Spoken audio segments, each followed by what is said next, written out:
Hey everyone, my name is Kaylee Thorner and I got Chapter 22, Michigan and the Automobile. Let's get started. Automobile lineage. So looking globally, it's important to know that the origins of the automobile and the auto industry are not found exclusively in Michigan. The automobile, like the steam engine and other great discoveries, cannot be said to have been invented by any individual. A couple names in the industry to note: Nicholas Cugnot, Carl Benz, and Gottlieb Daimler. In 1769, Nicholas Cugnot invented a three-wheeled steam artillery carriage, and it was credited with becoming the first successful self-propelled road vehicle. In 1885, Carl Benz built the world's first practical automobile using an internal combustion engine with an integrated chassis. It was also three-wheeled. Within the same year, Gottlieb Daimler he created his first four-wheeled automobile that had a high-speed internal combustion engine. France is credited with producing the first significant amount of gasoline vehicles in the world. In 1904, the United States quickly surpassed France in automobile production. Here is a couple pictures of the evolution of the automobile. On the left is Cugnot's three-wheeled steam-powered vehicle. On the right is Carl Benz's internal combustion engine three-wheeled vehicle, and on the bottom is Daimler's four-wheeled vehicle. So let's look nationally. The automobile debuts in America. Charles Edgar and James Frank Duryea, brothers from Illinois, successfully tested their vehicle on the streets of Springfield, Massachusetts in 1893. They were the first ones to successfully develop a gasoline car in the United States. Yay, USA! In 1896, the brothers founded the Duryea Motor Wagon Company. This historic event marked the early beginnings of the American auto industry. A cool thing to note is in Reading, Pennsylvania, they commemorate Duryea by holding an uphill mountain climb with motorized vehicles because this is how Duryea tested his vehicles. 1896, looking locally, a big year in Michigan. Automotive history. In 1896, gasoline-powered vehicles were successfully being tested by automotive pioneers in Michigan. The three big names here are Charles B. King, native of Detroit, Henry Ford, native of Detroit, and Ransom E. Olds, native of Lansing. Charles B. King was the first person in Michigan to successfully operate a gasoline car. He started testing his vehicle on Woodward Avenue in downtown Detroit on March 6, 1896. He did it at night, and it was pretty loud. It caused a lot of commotion. Although he didn't head a major auto company, he is still credited with making important technological contributions to the early auto industry. Henry Ford first tested his quadricycle in June 4, 1896. It wasn't until 1903 that Ford was able to achieve vehicle production in any substantial quantity. Ransom E. Olds. In 1896, Ransom E. Olds produced a small gasoline engine. On August 11, 1896, he successfully tested his gasoline-powered carriage with the Ransom Olds gasoline engine. In 1901, Olds produced his first significant amount of cars. Here are a couple pictures of the first American automobiles. On the left is Charles B. King, and that was with his first automobile in Detroit on the streets of Woodward. On the right is Henry Ford with his quadricycle. And on the bottom is Ransom Olds' contraption of the 1896 automobile. So Olds Motor Works. This is important because Olds Motor Vehicle Company is basically where America got its start. They were established in 1897 in Lansing, Michigan. The founder, of course, was Ransom E. Olds. This was the first operating auto company. Olds Engine Business and the Olds Motor Vehicle Company merged together to form one Olds Motor Works. This was focused on a simple, inexpensive transportation. Ransom E. Olds came up with the Oldsmobile in 1901. The Oldsmobile was produced in both Detroit and in Lansing.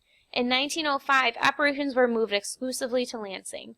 Olds Motor Works, or Oldsmobile, became a part of General Motors in 1908.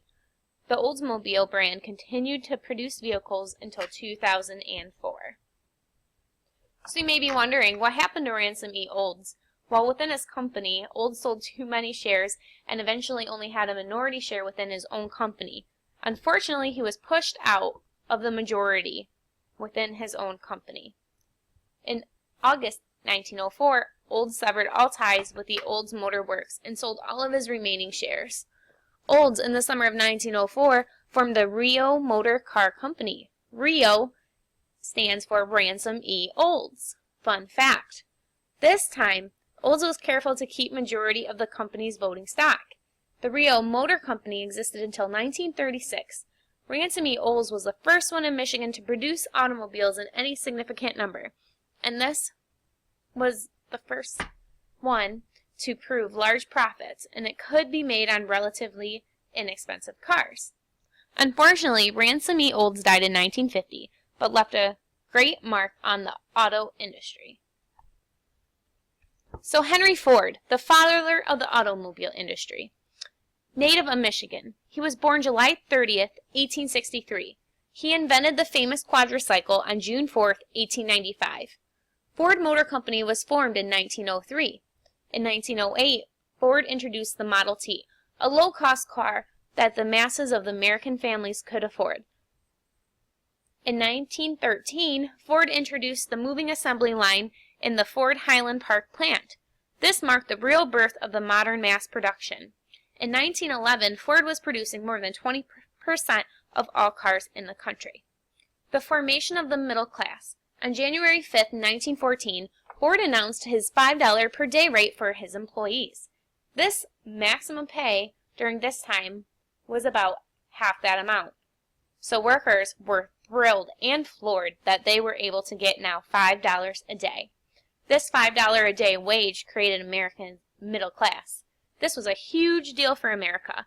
This means that the space in between the rich and the poor social class arose, giving America its middle class. The next topic I have goes into Henry Ford's anti-Semitic views. Instead of explaining it in a PowerPoint, I found a really interesting video, so I'm going to let that play now.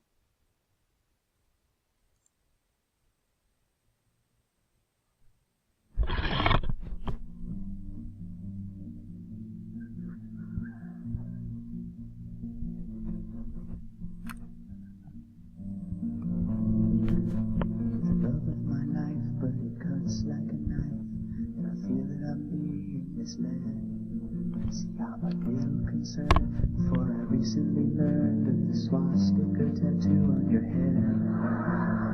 It makes you smile when you hear Sieg Heil. You love the smell of a burning cross in the yard. You do goose-step salutes in your dark mud boots, and you quoted Mein Kampf in our 5th anniversary card. I think you're a Nazi, baby. Are you a Nazi? You might be a Nazi, baby. Keep extensive files on the Nuremberg trials, and you watch them whenever they're airing. I guess I should have known when you bought a new bone for your puppies named Goebbels and Goering. You showed up late to our very first date. I said, how are you? You said, white power. Call me paranoid, but I'm not overjoyed when you ask me if I want to shower. I think you're a Nazi. Don't be lying, baby. Are you a Nazi? Are you anti-Zion, maybe?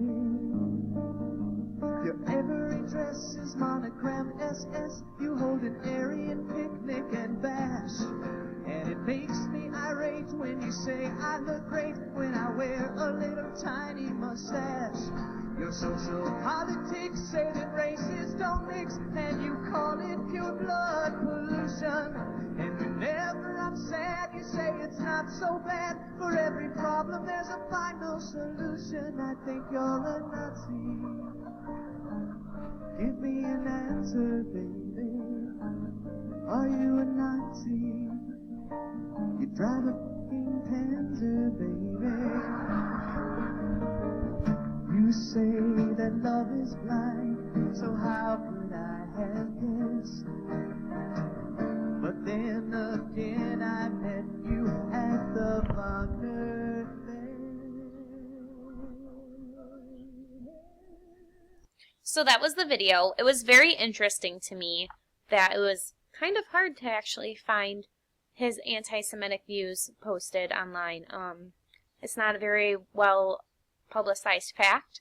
So in my paper, that's what I focused on, and I thought that I'd share it with y'all.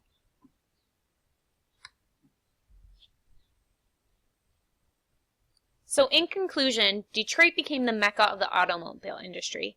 You might be wondering, why Detroit? Well, Detroit had a lot of investment capital. It is important to know that Detroit did have raw materials and well-established markets, but this was not the sole selling point.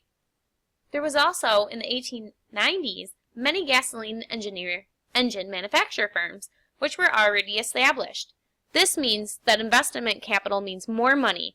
Here in Detroit, there were investors willing to invest their money into the automobile manufacturing ring.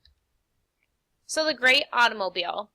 In the 20th century, automobile manufacturing impacted daily life greater than any other technological advancement of its time.